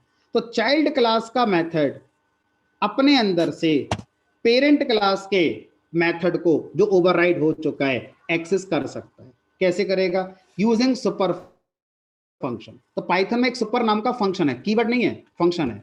सुपर फंक्शन कॉल करेंगे। सुपर फंक्शन बेसिकली करता क्या है, पेरेंट क्लास का एक ऑब्जेक्ट क्रिएट कर देता है, ठीक है।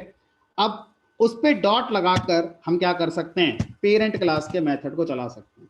तो ये लाइन क्या करेगी, जो क्लास बी की पेरेंट क्लास है उस पेरेंट क्लास के अंदर जो ये मेथड है उसको कॉल कर देगी। यानी कि अब इस कॉल के लिए आपको लगेगा कि दोनों मेथड एग्जीक्यूट होना है, चाइल्ड वाला भी चल रहा है और पेरेंट वाला भी चल रहा है। तो ये वास्तव में एक्सटेंशन वाला कॉन्सेप्ट हो गया, जिसमें एक्सटेंशन दिखाया जा रहा है। चाइल्ड जो पेरेंट का तरीका था उसको भी यूज कर रहा है और अपना वाला उसमें ऐड कर रहा है, बदल नहीं रहा है।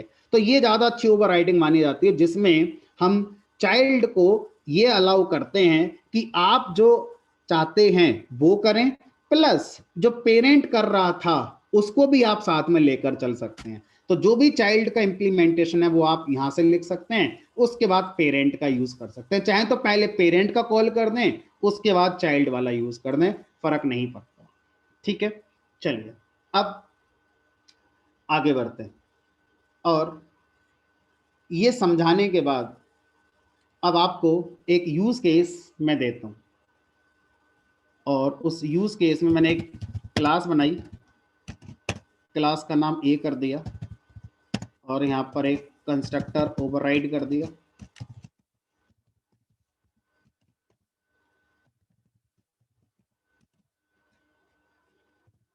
Constructor of A,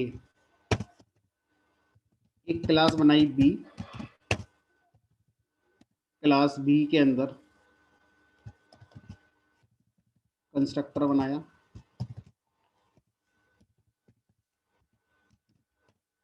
self print कर दिया कंस्ट्रक्टर ऑफ बी।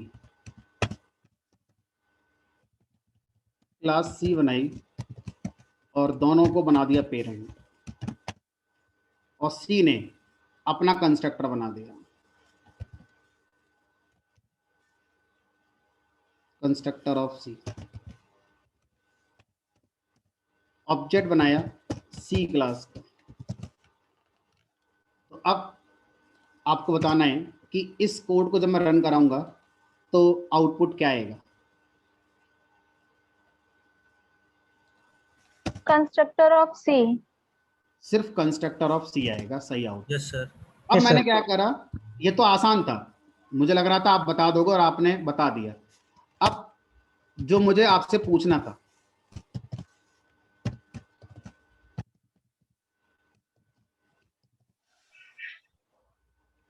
तो इस लाइन पर कौन सा कंस्ट्रक्टर चलाना पसंद करोगे, क्योंकि सुपर अभी आपने थोड़ी देर पहले कहा था कि जो पेरेंट क्लास है उसको रिप्रेजेंट करता है। सर हाँ अब बताओ। सर बी क्लास का कंस्ट्रक्टर ऑफ बी। अब दो ही सर, ऑप्शन ए है का- या तो ए का ए का। चलेगा या बी। लॉजिकल आंसर देना, जो भी आप बोलोगे उसका लॉजिक बताओ क्यों ऐसा सर ए का सोचते हो। चलेगा क्योंकि फर्स्ट में लिखा है। एमआरओ के हिसाब से ए पहले लिखा है। एग्जैक्टली तो अगर ऐसी सिचुएशन आ गई, मैंने अभी पढ़ाया आपको कि सुपर पेरेंट को रेफर करता है, तो उस केस में आपको पूछा जा सकता है कि भाई अगर पेरेंट एक से ज्यादा हो गए तो, क्योंकि तो पाइथन है मल्टीपल इनहेरिटेंस सपोर्ट करती है, तो उस केस में ये कौन से वाले पेरेंट को रेफर करेगा। तो आंसर आता है भाई एमआरओ के अकॉर्डिंग, तो इसका जो पहला पेरेंट है वो ए, तो ये कॉल क्लास ए के कंस्ट्रक्टर के लिए होगी। और अगर मैं यहाँ पर बी पहले लिख दूं और ए बाद में लिख दूं तो फिर ये हमारा बी वाली चलेगी। अब नेक्स्ट क्वेश्चन अब शुरू होता है, मुझे इस कंस्ट्रक्टर के अंदर से बी का कंस्ट्रक्टर चलाना है। कैसे चलाना?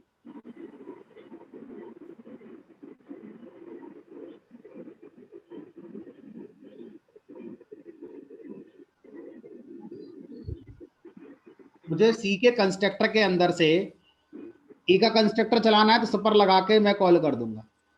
सर ऑर्डर बदल दो। हाँ नहीं, वो ऑर्डर बदल दो वो तो हमने सीख लिया, ऑर्डर सेम रखना है, ए और बी रखना है, और उसके बाद मुझे बी का चलाना है, तो कैसे चलेगा। सर एक बार और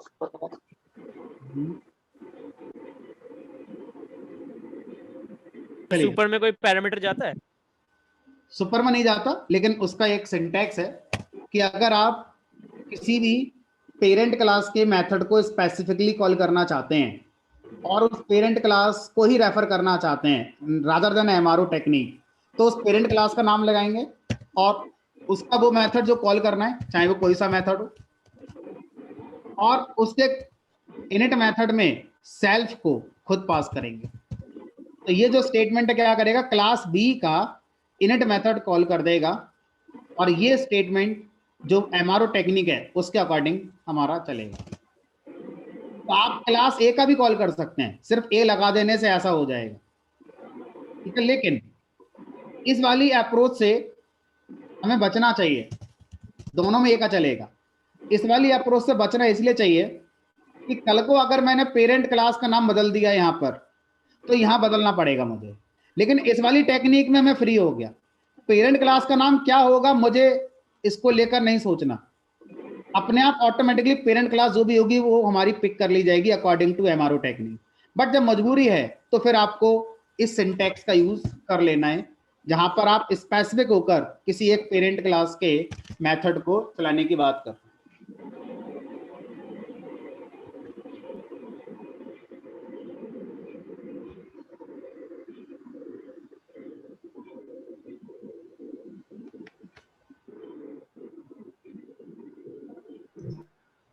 चलिए आगे बढ़ते हैं और पॉलीमॉर्फिज्म के दूसरे कॉन्सेप्ट को समझते हैं।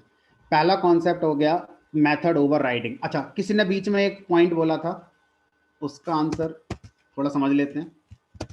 तो जो हमारा C++ या जावा लैंग्वेज है, इसमें हम एक करते हैं मेथड ओवरलोडिंग। किसने ये वर्ड बोला था, इसको भी एक बार समझ लीजिए ताकि कोई आपसे कोई पूछ ले तो आपके पास आंसर होना चाहिए। मेथड ओवरलोडिंग और एक होता है मेथड ओवरराइडिंग। पाइथन के अंदर या किसी भी लैंग्वेज के अंदर ओवरराइडिंग वैसा ही होता है जैसा मैंने आपको पढ़ाया। इनहेरिटेंस करते हैं, पेरेंट क्लास का मेथड होता है, चाइल्ड क्लास उसको अपने अकॉर्डिंग रीडिजाइन कर देती है। ठीक है। ओवरलोडिंग का मतलब होता था कि आपके पास एक ही क्लास होती है, क्लास दो नहीं होती, आपके पास एक ही क्लास होती है और एक ही क्लास के अंदर आप सेम नेम के दो मेथड बना सकते हैं। और उनको अलग अलग कैसे करेंगे? नंबर ऑफ पैरामीटर के बेस पर अलग अलग कर सकते हैं, टाइप ऑफ पैरामीटर के बेस पर अलग अलग कर सकते हैं। लेकिन हम ये जानते हैं पाइथन में जब भी हम एक ही क्लास के अंदर सेम नेम के दो मेथड बनाएंगे तो वो रिप्लेस हो जाते हैं। रिप्लेस का मतलब है जो लेटेस्ट डेफिनेशन है वो एप्लीकेबल होगी। जैसे मैंने आपको लास्ट टू लास्ट क्लास में कंस्ट्रक्टर बनाकर दिखाए थे एम्प्लॉय क्लास के 3-4, है ना, उसी तरह से कोई एक ही जो सबसे लेटेस्ट डेफिनेशन है वो चलेगी। तो जो ओवरलोडिंग है ये हमारी सही है C++ में और जावा में, बट ये सही नहीं है कहां पर? पाइथन के अंदर। तो पाइथन के अंदर मेथड ओवरलोडिंग के थ्रू आप पॉलीमॉर्फिज्म को इंप्लीमेंट नहीं कर सकते। फिर सुनिए, मेथड ओवरलोडिंग के थ्रू पाइथन में पॉलीमॉर्फिज्म को अचीव नहीं किया जाता। अभी तक मेथड ओवरराइडिंग के थ्रू पॉलीमॉर्फिज्म हमने अचीव करी और रेफरेंस वेरिएबल के थ्रू हमने पॉलीमॉर्फिज्म को देखा। ठीक।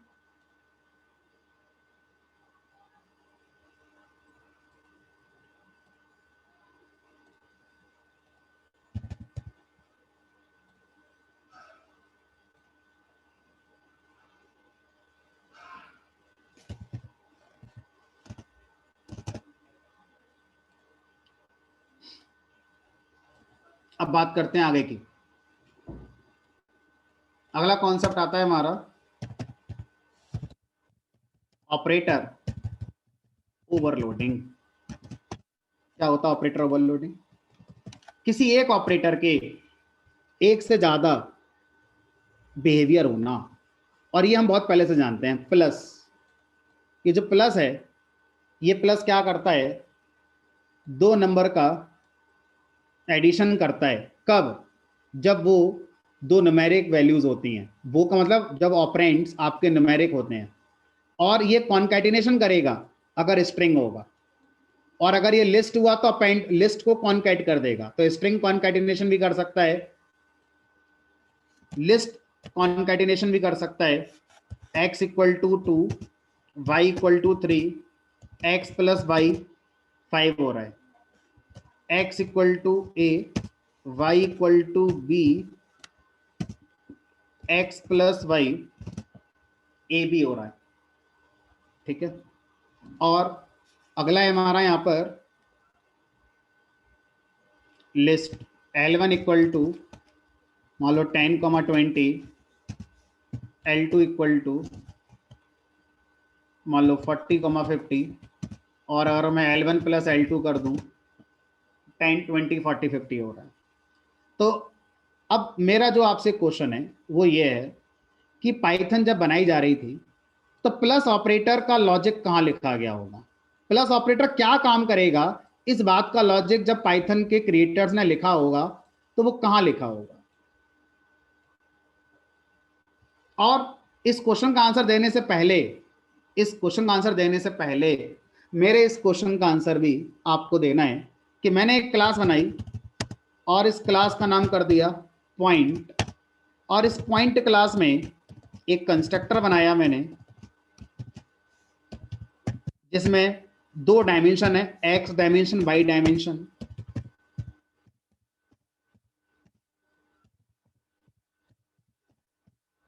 और मैं दो पॉइंट क्रिएट कर रहा हूं, एक पॉइंट की वैल्यू है 3, एक की है 4, और दूसरा पॉइंट ऑब्जेक्ट बनाया जिसकी वैल्यू है मान लीजिए 1,2। अब ये दो पॉइंट बन गए, कोई दिक्कत नहीं है, कोई एरर नहीं है। अब इन दोनों का मैं एडिशन करूंगा P1 प्लस P2।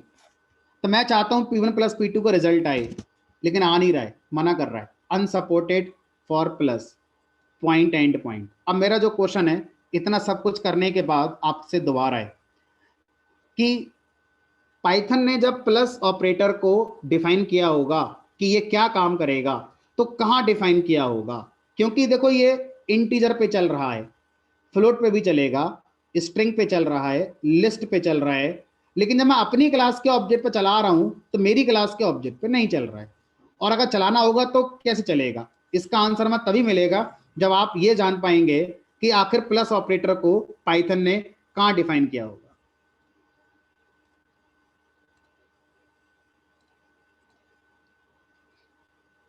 कोई गैस करना चाहेगा? सर डेटा टाइप के ऑब्जेक्ट पे डेटा टाइप के ऑब्जेक्ट और math sir built in method के अंदर sir. Built in method sir constructor के अंदर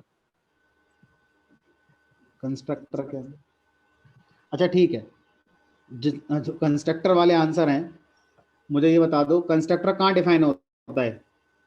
क्लास के अंदर, क्लास के बाहर? सर क्लास के अंदर और क्लास के बाहर भी सर यूज होता है सर, उसके पेरेंट क्लास में, ऑब्जेक्ट क्लास जो रुक जाओ यार, थोड़ा मुझे पकड़ लेने दो आपको, आप क्या कहना चाह रहे हो। आपने कहा कि प्लस मेथड का जो लॉजिक है वो कंस्ट्रक्टर में लिखा हुआ है। Yes sir. फिर मैंने आपसे पूछा कि कंस्ट्रक्टर कहाँ लिखा होता है, तो आपने कहा क्लास के बाहर और क्लास के अंदर। मैं इस बात को समझ नहीं पाया, कंस्ट्रक्टर कहाँ लिखा होता है? सर क्लास के ऑब्जेक्ट में लिखा रहता है सर, इसको हम मतलब ओवरराइडिंग कर देते हैं क्लास के अंदर, तो हम अपने अपने हिसाब से यूज कर लेते हैं। और क्लास के क्या कह रहे हो, मतलब समझ नहीं आ रहा। चलो कोई समझ पा रहा हो तो बताना चाहेगा इनकी बात को, या अपनी तरफ से कुछ बताना चाहे इस क्वेश्चन का आंसर। सर अरिथमेटिक ऑपरेटर में इसका लॉजिक लिखा गया है। अरिथमेटिक ऑपरेटर में अगर लिखा होगा तो फिर स्ट्रिंग कॉन्केटेनेशन कैसे कर रहा है ये? चलो ठीक है, समय खराब बिल्कुल नहीं करते हैं, मैं समझाता हूँ कि क्या हो रहा है पीछे। पाइथन में जितने भी ऑपरेटर्स हैं, plus, minus, greater than, less than, equal to, not equal to, logical and, logical or, इन ऑपरेटर, मेंबर्स, जितने भी ऑपरेटर्स पाइथन में होते हैं, हर ऑपरेटर का लॉजिक किसी मेथड में लिखा जाता है। फिर सुनेंगे, पाइथन में जितने मेथड होते हैं, हर मेथड, जितने भी ऑपरेटर्स होते हैं, हर ऑपरेटर का लॉजिक मेथड्स में लिखा जाता है। मेथड्स हमेशा क्लास में डिफाइन करे जाते हैं, क्लास के बाहर फंक्शन डिफाइन करे जाते हैं। तो जितने भी ऑपरेटर्स हैं उन सब के लिए पाइथन के अंदर स्पेशल मेथड्स बनाए गए हैं। तो जो प्लस ऑपरेटर है, इस प्लस ऑपरेटर का स्पेशल मेथड है जिसका नाम है underscore, underscore add, underscore, underscore, इस नाम का एक मेथड है। तो आज एक वर्ड मैं बोल रहा हूं स्पेशल। जब भी पाइथन के अंदर स्पेशल शब्द को बोला जाए कि मेरे पास एक स्पेशल मेथड है या मेरे पास एक स्पेशल वेरिएबल है, 100 में 99 बार आप पाएंगे कि उस स्पेशल मेथड का नाम प्रीफिक्स होता है अंडरस्कोर अंडरस्कोर के साथ, और सफिक्स भी होता है अंडरस्कोर अंडरस्कोर के साथ। तो जब भी पाइथन में स्पेशल मेथड वर्ड बोला जाता है, आप आंख बंद करके मान लीजिए उस मेथड की शुरुआत डबल अंडरस्कोर से होगी और उस मेथड का एंड भी डबल अंडरस्कोर से ही होगा। बीच में कोई एक नाम होगा जो बताया जाएगा। पाइथन ये जो नाम होता है इसका कोई स्पेशल मीनिंग होता है कि ये डबल अंडरस्कोर का जो दोनों तरफ होता है, या फिर ऐसे ही बस नाम के लिए लिख दिया गया है कि स्पेशल जब भी होगा तो अंडरस्कोर अंडरस्कोर यूज होगा? दो चीजों को समझाने के लिए, पहला कि ये जो मेथड है, किसी भी मेथड को एग्जीक्यूट होने के लिए हमें उसे कॉल करना होता है। जब तक कॉल नहीं करेंगे तब तक नहीं चलेगा। लेकिन जितने भी स्पेशल मेथड बोले जाते हैं इनको आप डिफाइन करेंगे और इनका एग्जीक्यूशन लैंग्वेज की तरफ से करा जाएगा, यानी कि लैंग्वेज कॉल करने के लिए रेस्पॉन्सिबल है, ना कि आप। तो कंस्ट्रक्टर आप कॉल कभी नहीं करते, जैसे ही ऑब्जेक्ट बनता है वैसे ही कॉल हो जाता है। तो स्पेशल के दो मीनिंग हो गए। पहला मीनिंग हो गया कि इन सब के नाम डबल अंडरस्कोर से स्टार्ट होंगे, तो इसको रीडेबिलिटी मिल जाती है कि भाई ये जो मेथड है मुझे कॉल नहीं करना होगा, लैंग्वेज वाला इसे कहीं ना कहीं से अपने अकॉर्डिंग अपने सीक्वेंस के आने पर कभी कॉल करेगा। लैंग्वेज को पता है कि कब कॉल करना है इसके लिए। दूसरा मीनिंग क्या हो गया कि भाई ये जो मेथड है इसका नाम मैं अपनी पसंद का नहीं दे सकता, ये नाम लैंग्वेज की पसंद का है, लैंग्वेज ने बता रखा है, मुझे बस उसी नाम से इसको लिख देना है, क्योंकि इसका एग्जीक्यूशन लैंग्वेज वाला करता है। ठीक है, तो स्पेशल वर्ड का मतलब ये हो गया, आप डिफाइन करेंगे, नाम आपकी पसंद का नहीं होगा, लैंग्वेज प्रोवाइडेड होगा, और कॉलिंग लैंग्वेज वाला करेगा। तो जितने भी ऑपरेटर्स हैं, हर ऑपरेटर के लिए इस तरह के स्पेशल मेथड, प्लस के लिए ये हो गया, इसी तरह से माइनस के लिए भी होगा। माइनस के लिए जो मेथड है उसका नाम है डबल अंडरस्कोर सब डबल अंडरस्कोर। ठीक है, तो अब अगला पॉइंट आता है कि किसी भी ऑपरेटर का जो आउटपुट है वो उसके मेथड से डिसाइड होता है। तो प्लस ऑपरेटर क्या काम करेगा ये इस बात से डिसाइड होगा कि इस मेथड में क्या लिखा हुआ है। अब अगला क्वेश्चन आता है कि ये मेथड कहां लिखा होगा। ध्यान से सुनना, ये मेथड हर उस क्लास में लिखा जा सकता है जिस क्लास के ऑब्जेक्ट पर प्लस ऑपरेटर आप यूज करना चाहते हैं। दोबारा सुनो, ये मेथड हर उस क्लास में लिखा जा सकता है जिस क्लास के ऑब्जेक्ट पर आप प्लस ऑपरेटर को यूज करना चाहते हैं। इसका मतलब यह हुआ कि अगर मैं यहां पर प्लस को यूज कर पा रहा हूं, इसलिए कर पा रहा हूं क्योंकि एक्स और वाई इंटीजर ऑब्जेक्ट को रिप्रेजेंट कर रहे हैं। पाइथन ने जो इंट क्लास बनाई है उस इंट क्लास के अंदर इस स्पेशल मेथड को underscore underscore add underscore underscore को डिफाइन किया हुआ है। इसी तरह से जब स्ट्रिंग क्लास पाइथन ने बनाई तो स्ट्रिंग क्लास के अंदर भी प्लस ऑपरेटर का जो मेथड है उसको लिख दिया। अब दो मेथड हैं, एक ही मेथड है जो अलग अलग क्लास में डिफाइन किया गया है उनके अकॉर्डिंग। जब ये इंटीजर में डिफाइन किया गया है तो ये अर्थमेटिक के अकॉर्डिंग डिफाइन किया गया है, और जब ये स्ट्रिंग क्लास में डिफाइन किया गया है तो ये कंकैटिनेशन के हिसाब से डिफाइन किया गया है। अब आप बताओ, आपकी क्लास के ऑब्जेक्ट पर अगर आप प्लस कॉल करेंगे तो आपने क्या प्लस ऑपरेटर का जो मेथड है वो अपनी क्लास में डिफाइन किया? नहीं किया, तो क्यों चलेगा? एरर आएगी।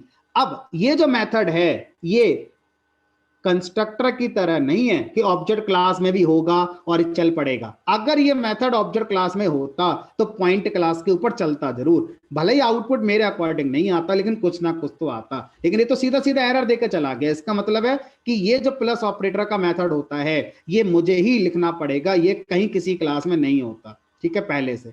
तो अब मैं अपनी इस पॉइंट क्लास में इसको लिखने जा रहा हूं।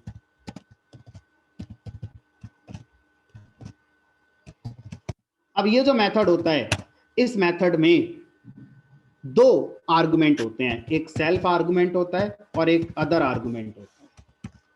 अब ये मेथड जो भी रिटर्न करेगा, यहां से मान लो इसने रिटर्न कर दिया 10, वही इनका आउटपुट होगा। लेकिन प्रॉब्लम कब आती है? प्रॉब्लम तब आती है जब मैं यहां पर एक P3 ऑब्जेक्ट बना दूं और यहां लिख दूं 5,6।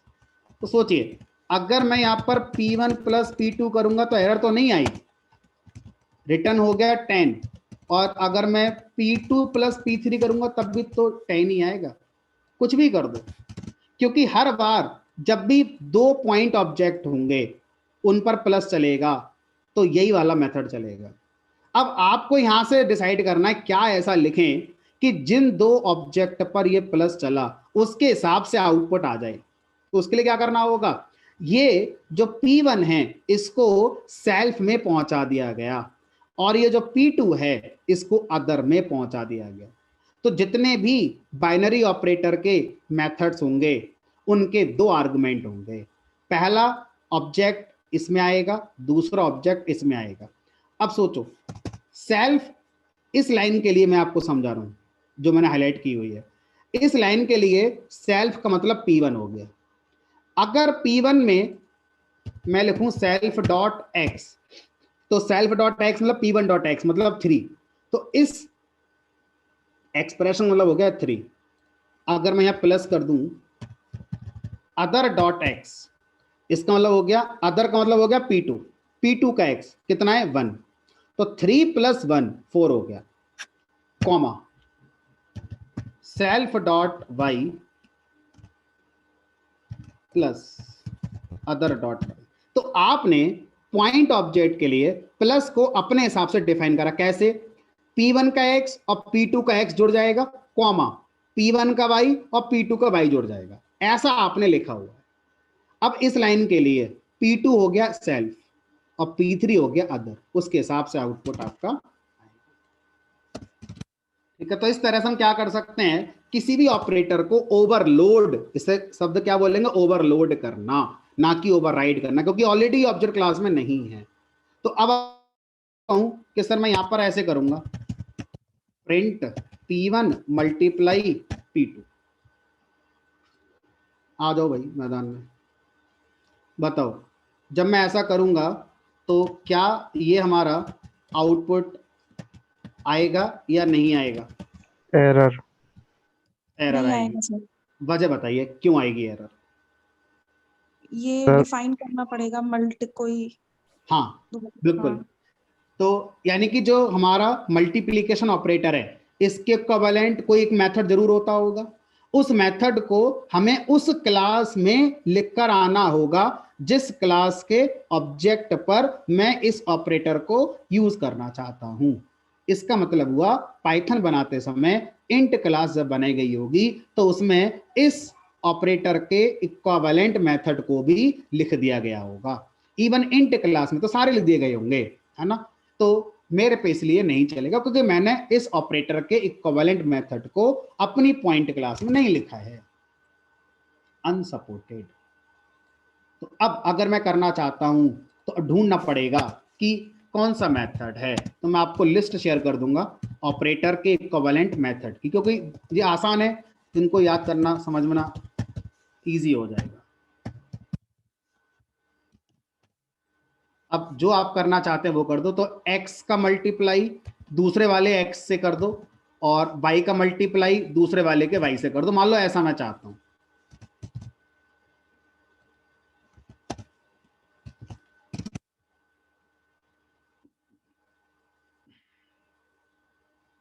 अब क्यों नहीं चल रहा?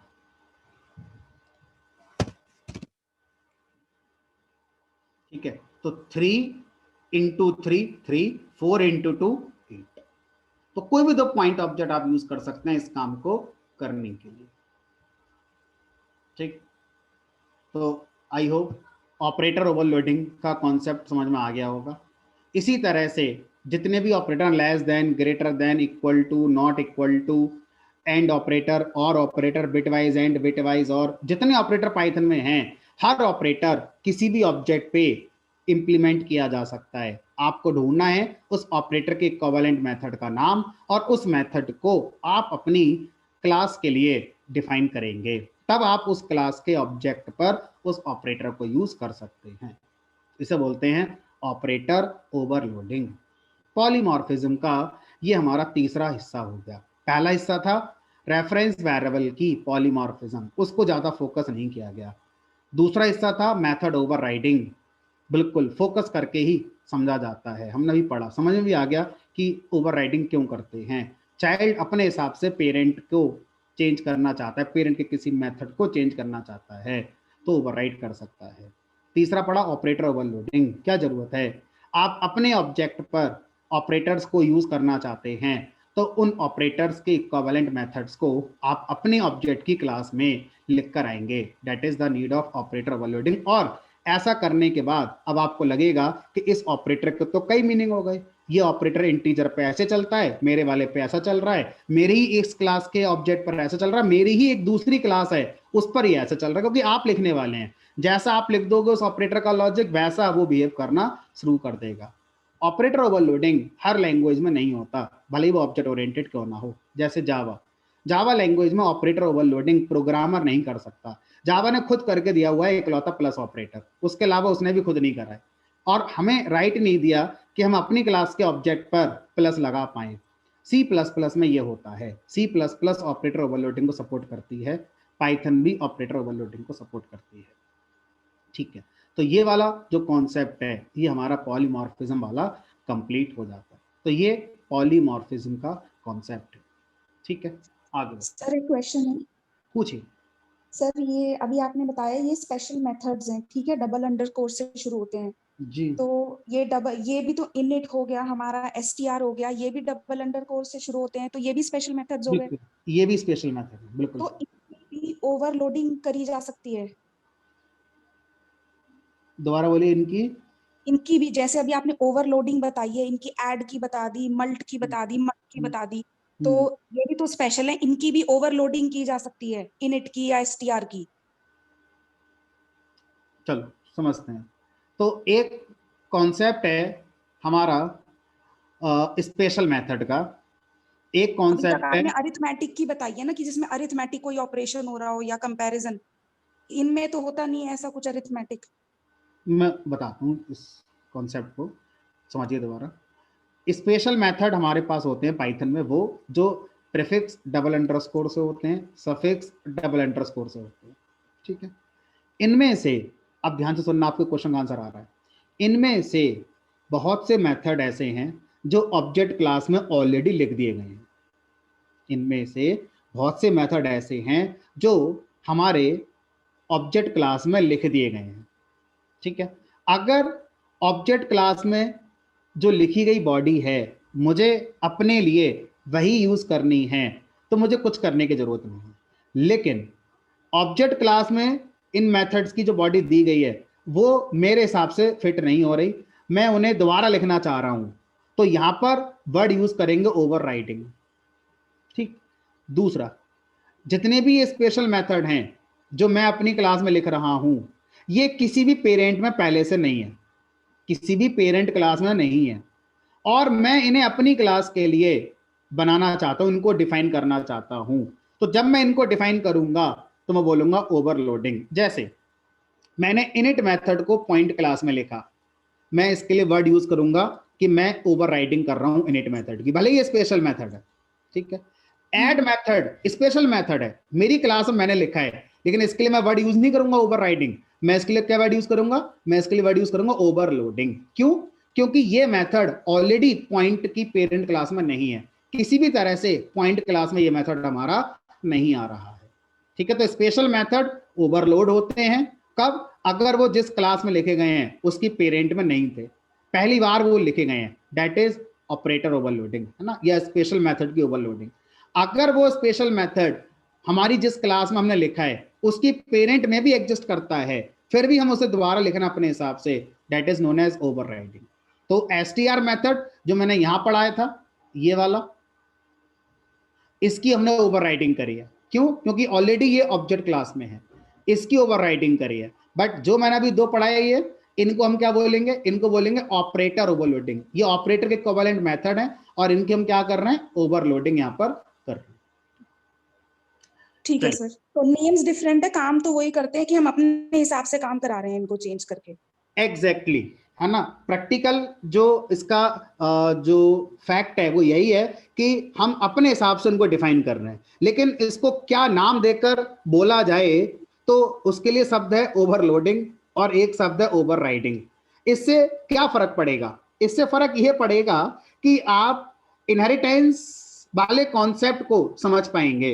अगर मैं ओवरराइडिंग शब्द बोल रहा हूं मतलब चीजें इनहेरिटेंस से जुड़ी हुई हैं, और अगर मैं ओवरलोडिंग शब्द यूज कर रहा हूं मतलब इसका इनहेरिटेंस से कोई कनेक्शन नहीं है। ठीक है सर, आ रहा समझ? ठीक है, अब आगे बढ़ते हैं। चलो, तो अब आज तो पॉलीमॉर्फिज्म ही हमारा उपाय। नेक्स्ट क्लास में हम लोग ऊप्स का नेक्स्ट और लास्ट कॉन्सेप्ट है एब्स्ट्रैक्शन, इसको हम इंप्लीमेंट करेंगे। तो कोई क्वेश्चन किसी का भी हो इस क्लास से तो आप पूछ लीजिए पहले।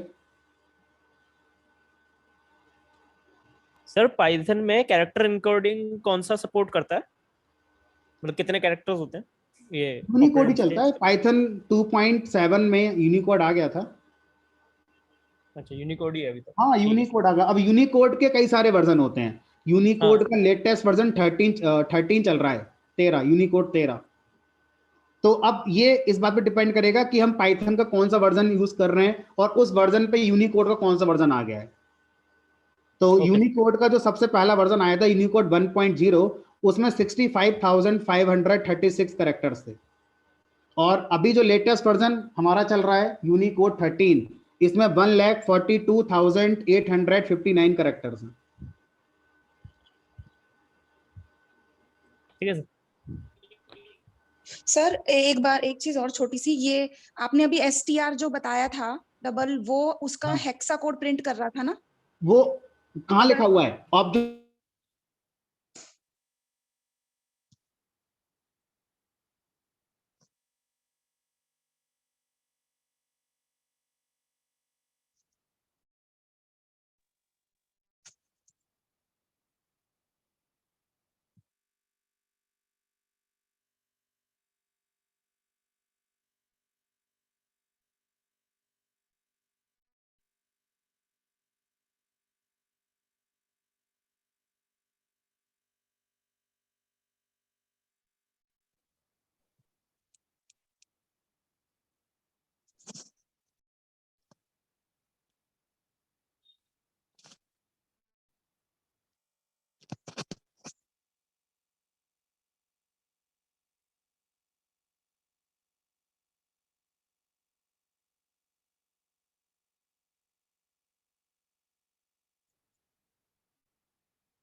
चलिए कोई क्वेश्चन और किसी का? कुछ नेटवर्क इशू हुआ था शायद।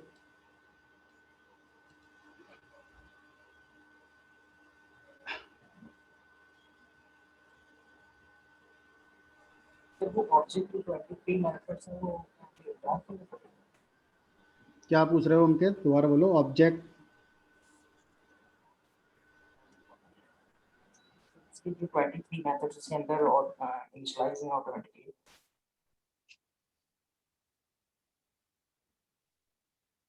हेलो हाँ बोलिए, वॉइस बहुत ब्रेक हो रही है आपकी।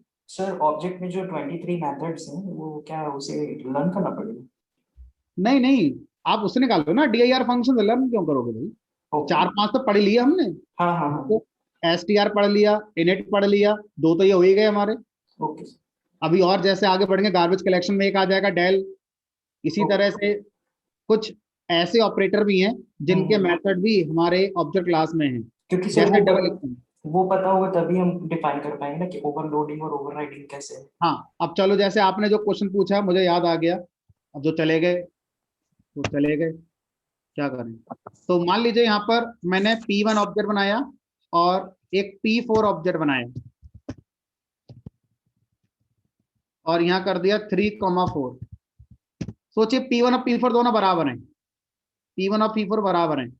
अगर मैं यहाँ प्रिंट करता हूं, 2 आंसर देने आपको, P1 डबल इक्वल P4। सबसे पहले तो ये ऑपरेटर है, तो ये ऑपरेटर अगर है तो इसके पीछे जरूर कोई एक मेथड होना चाहिए। अगर वो मेथड मेरे पॉइंट ऑब्जेक्ट में नहीं है, जैसे प्लस का मल्टीप्लाई का तो एरर आई थी, तो ये एरर हमारी नहीं आएगी, फॉल्स आया। इसका मतलब क्या है, इस ऑपरेटर के इक्विवेलेंट जो मेथड होता है वो कहीं ना कहीं से पॉइंट क्लास में आ गया। बता सकते हैं कहां से आ गया?